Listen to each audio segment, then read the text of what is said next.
नमस्ते। थर्ड आई में आपका स्वागत है। आज एक खबर है और उसका इम्पैक्ट बड़ा होगा, लेकिन शायद वो तीसरी या चौथी नंबर की खबर है, उस पर बहुत लोगों ने ध्यान नहीं दिया। एक महिला है आंखी दास, वो फेसबुक की बड़ी अधिकारी थी। उन्होंने कल मतलब मंगलवार को उन्होंने इस्तीफा दे दिया फेसबुक से, और इस्तीफा देके अब वो ये माना जा रहा है कि उनकी जो लाइकिंग है और जो चाहती हैं पब्लिक सर्विस में आना चाहती हैं। मैं उसके पहले इसका जरा आपको बैकग्राउंड बता दूं जिससे ये समझने में आसानी रहेगी। फेसबुक क्या है ये समझ लीजिए। फेसबुक के जो ओनर हैं मार्क जुकरबर्ग, अमेरिकन बेस्ड हैं, और 2003-2004 में उन्होंने हार्वर्ड के एक क्लोज ग्रुप लोगों के लिए फेसबुक नाम का एक ग्रुप शुरू किया था, और वो एक सोशल प्लेटफॉर्म था जो एक क्लोज ग्रुप के लिए ही था, और उसके बाद उसको डेवलप करते गए। 2006 से 2012 के बीच में उसको उन्होंने इतना डेवलप कर लिया कि वो अब इंटरनेशनल मतलब धीरे धीरे इंटरनेशनली वो एक सोशल मीडिया का एक बड़ा प्लेटफॉर्म हो गया। जुलाई 2010 में ऐसा माना गया कि करीब उसके 50 करोड़ दुनिया में फेसबुक के यूजर्स थे। 2011 में वो दुनिया में गूगल के बाद second most visited internet site थी।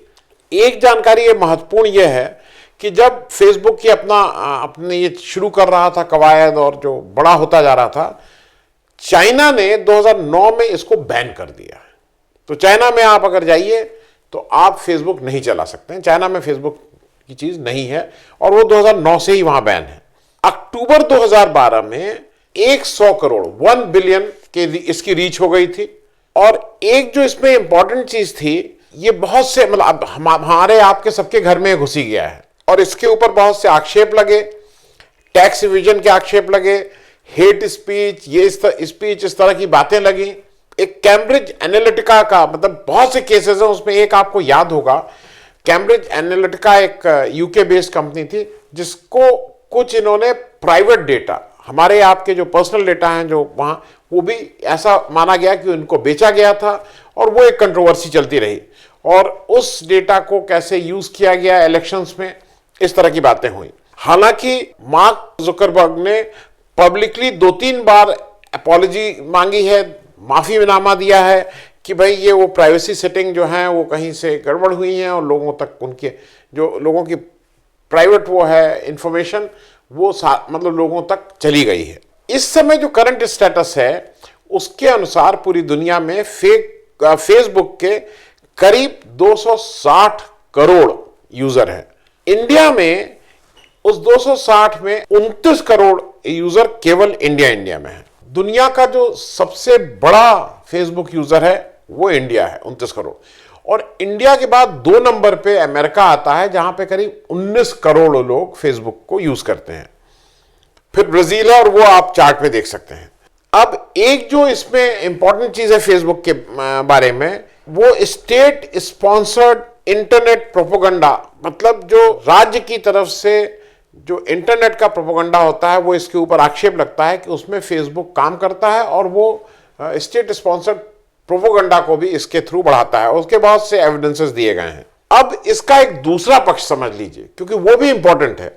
आज देश के जो सबसे बड़े व्यापारी और सबसे पैसे वाले, जिन्होंने इस कोरोना काल में उनकी संपत्ति और बढ़ गई है, जब बाकी लोग बेरोजगारी से, बाकी लोग अपने बाकी व्यवसाय से जूझ रहे हैं, नौकरी जा रही हैं, तो हमारे मुकेश अंबानी जी का व्यवसाय बहुत अच्छा चल रहा है, और इस समय वो दुनिया के 6ठे नंबर के सबसे बड़े व्यक्ति हैं, मतलब पैसे के मामले में। और मार्क जुकरबर्ग दुनिया के 4थे नंबर के सबसे बड़े आदमी हैं।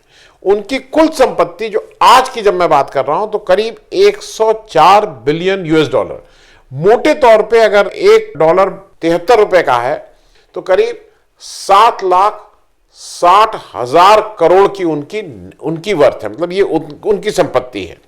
एक अहम जानकारी बता दूं कि कल केवल एक दिन में मार्क जुकरबर्ग की जो संपत्ति है वो 2.2 बिलियन से बढ़ गई है।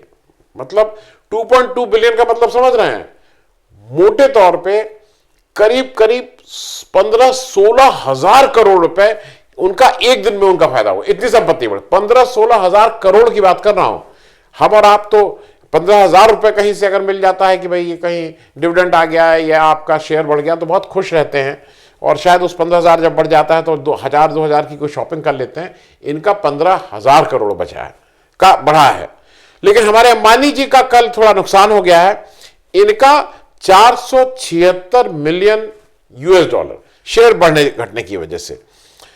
अब इस आपदा के समय अप्रैल में मार्क जुकरबर्ग ऑफ फेसबुक और हमारे अंबानी जी ने एक समझौता किया, और उस समझौते के तहत रिलायंस प्लेटफॉर्म में इन्वेस्ट किया, उनके शेयर खरीदे। कितने के शेयर खरीदे?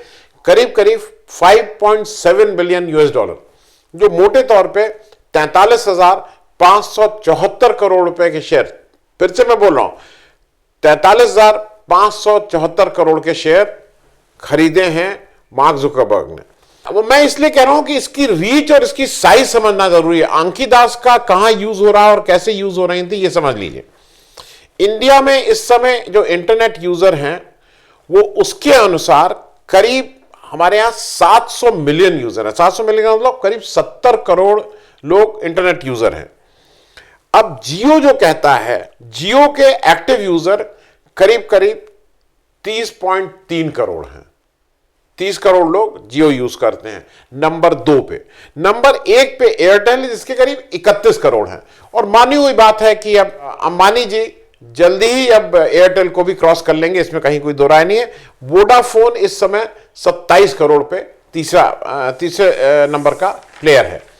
आंखी दास जी जो थी, ये 1971 बॉर्न है, 49-50 वर्षीय महिला हैं, और इनका पद था पब्लिक पॉलिसी डायरेक्टर हिंदुस्तान में, जो ये बेस्ड थी। अच्छा, फेसबुक का एक चीज ये समझ लीजिए कि फेसबुक की बार बार ये घोषित पॉलिसी होती है कि वो न्यूट्रल प्लेटफॉर्म है और वो किसी पार्टी या किसी इंस्टीट्यूशन की तरफ उसका झुकाव नहीं होता है, इंडिपेंडेंट रहता है, और इस तरह की वो बातें करते हैं।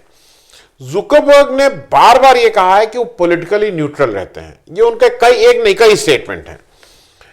और इनके हेड ऑफ ग्लोबल अफेयर्स जो हैं निक क्लेग, उनका एक चीज ये कहना है कि भाई देखिए मेरा, और उन्होंने वर्ड कहा है, उन्होंने कहा है कि मेरा role is to provide a court है, एक कोर्ट प्रोवाइड करते हैं, not pick up a racket and start playing.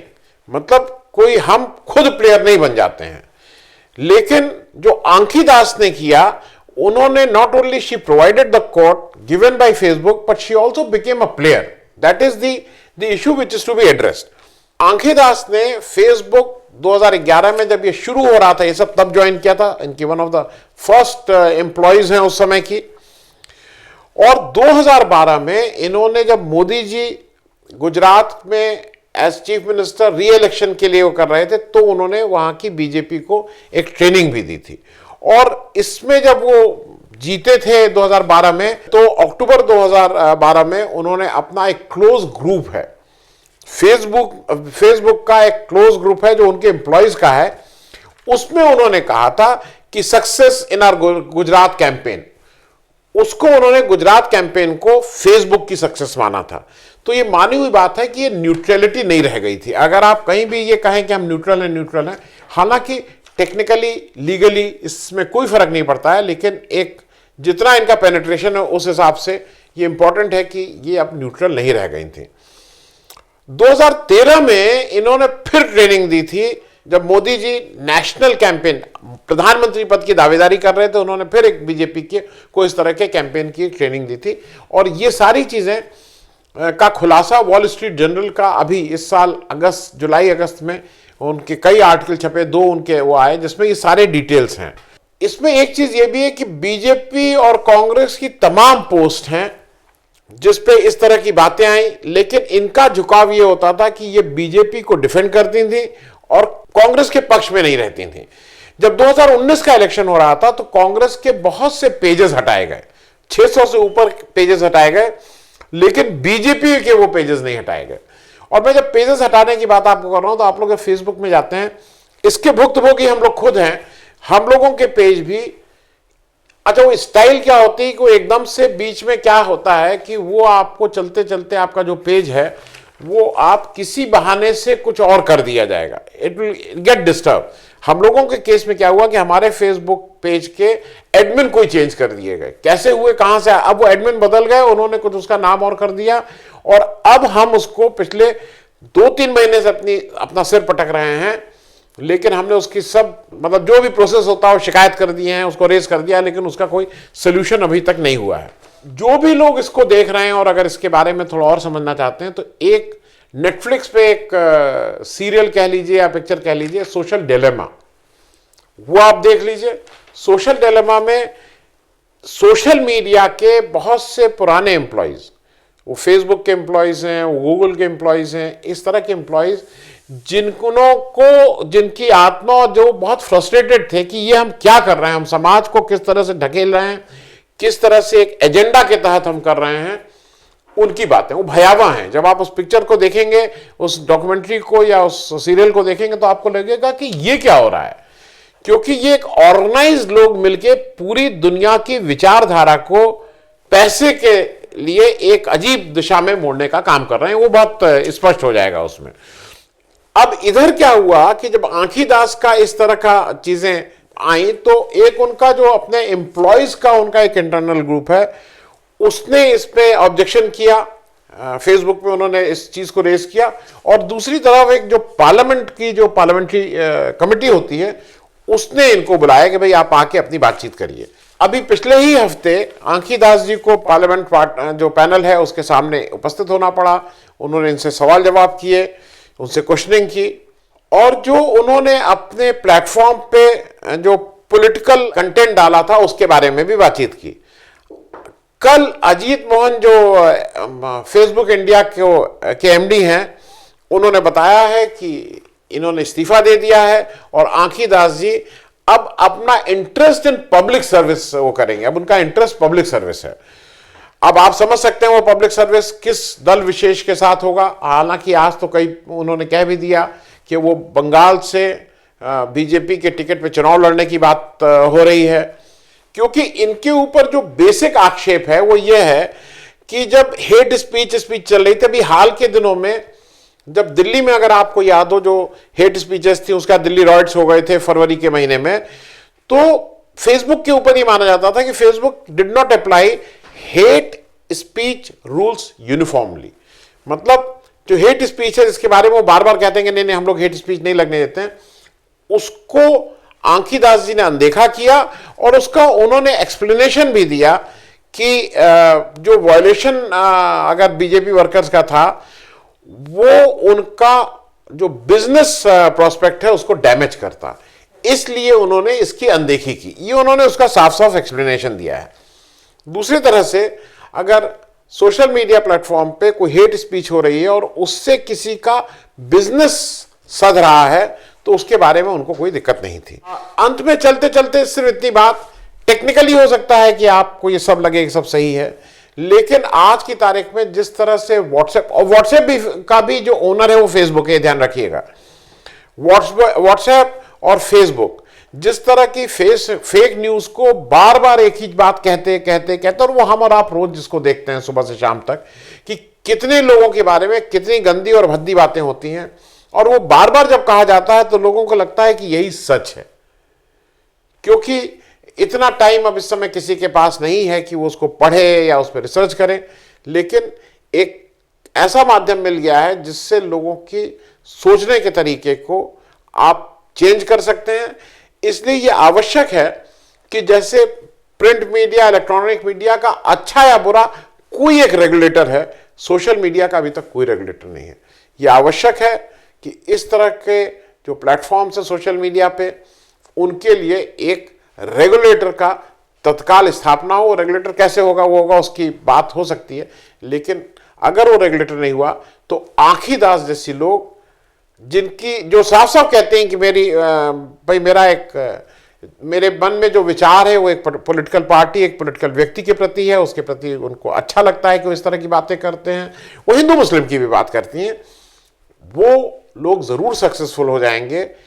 अपने संस्थान के रिटन उसको कहते हुए कि नहीं हम न्यूट्रल रहेंगे, हम पॉलिटिकली, उसको न मानते हुए उसको मिसयूज या अब्यूज करना रुकना मुश्किल होगा। धन्यवाद। अगर आपको दी पब्लिक के कार्यक्रम पसंद आते हैं तो इन्हें लाइक करें। अगर आप इस वीडियो को YouTube पर देख रहे हैं तो चैनल को सब्सक्राइब करें, और अगर आप इसे Facebook पर देख रहे हैं तो दी पब्लिक के पेज को लाइक करें। अगर आप चाहते हैं कि हम निष्पक्ष पत्रकारिता को जारी रखते हुए आपसे जुड़े मुद्दों पर सवाल उठाते रहें तो हमें सहयोग करें। आपका छोटा से छोटा सहयोग भी इस मुहिम को जारी रखने में हमें ताकत देगा। डोनेट करने के लिए डिटेल्स जो हैं वो डिस्क्रिप्शन बॉक्स में दी गई हैं। धन्यवाद।